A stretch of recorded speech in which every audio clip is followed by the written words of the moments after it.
Bismillahirrahmanirrahim. Assalamualaikum warahmatullahi wabarakatuh. Baik, di sini kami akan menjelaskan mengenai pendekatan rekonstruksi sosial.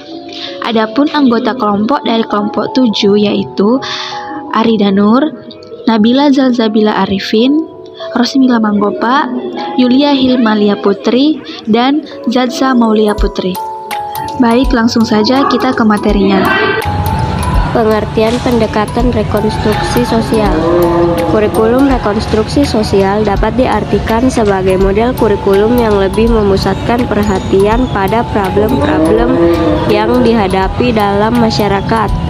Adanya kurikulum ini dimulai sekitar tahun 1920-an yang dikemukakan oleh Harold Rook. Kurikulum ini timbul karena Harold Rook memandang adanya kesenjangan antara kurikulum dengan masyarakat. Pendekatan rekonstruksi sosial adalah suatu pendekatan dalam ilmu sosial yang mengutamakan pemahaman terhadap konstruksi sosial, realitas, dan cara-cara di mana manusia membentuk makna-makna dari pengalaman-pengalaman yang mereka alami. Pendekatan ini mengajukan bahwa realitas sosial bukanlah sesuatu yang objektif dan tetap, melainkan merupakan hasil dari interaksi sosial dan konstruksi bersama. Dalam hal ini, penelitian sosial harus memahami konstruksi sosial tersebut dan bagaimana proses-proses sosial mempengaruhi pengalaman dan tindakan manusia. Pendekatan rekonstruksi sosial banyak digunakan dalam studi-studi sosial, antropologi, psikologi sosial, dan disiplin lainnya. Adapun tujuan pendekatan rekonstruksi sosial yaitu kurikulum harus bersifat lebih fleksibel. Seharusnya kurikulum tidak hanya berkutat pada persoalan pendidikan yang ada di sekolah saja. Seharusnya kurikulum juga memperhatikan problem dan masalah yang ada di masyarakat sebagai upaya kehidupan masa datang yang semakin maju. Keberadaan problem dan masalah sosial harus dianggap sebagai tuntutan dan masalah dalam penerapan kurikulum di lingkungan sekolah dan sekitarnya.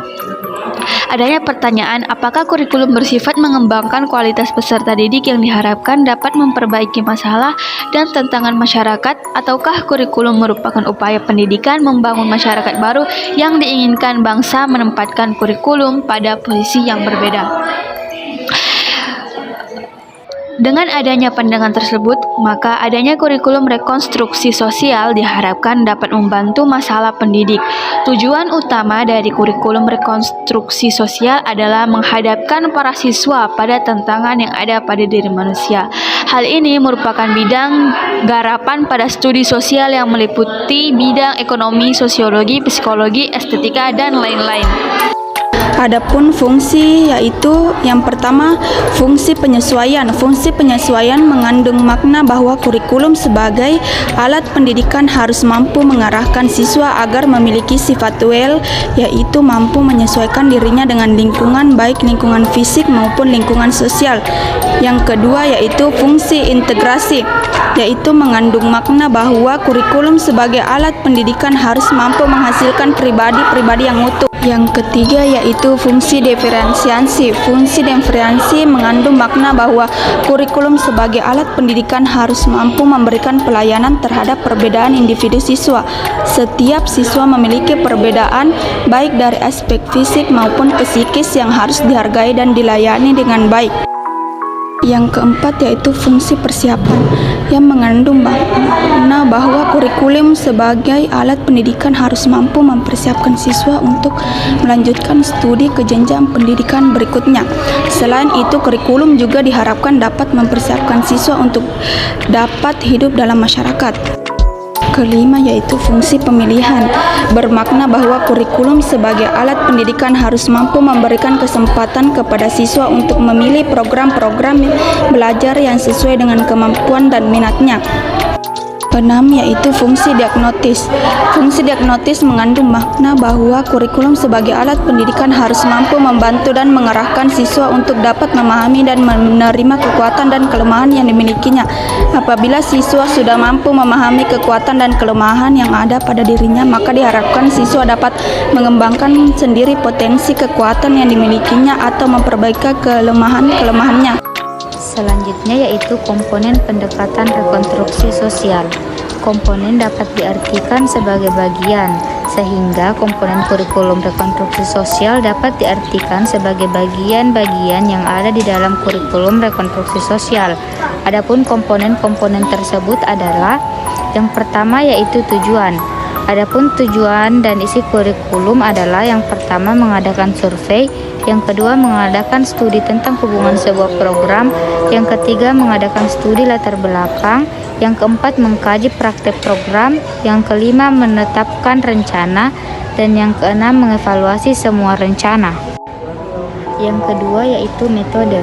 Dalam proses pengajaran kurikulum rekonstruksi sosial, para pengembang kurikulum dan para pengajar berusaha mencari keselarasan antar tujuan-tujuan nasional dengan tujuan siswa. Metode dapat juga disebut sebagai strategi dalam proses pembelajaran yang lebih identik pada peralatan atau alat peraga untuk menunjang proses mengajar. Yang ketiga yaitu evaluasi. Evaluasi dilakukan untuk mengetahui keberhasilan dari penerapan kurikulum tersebut dalam proses belajar mengajar.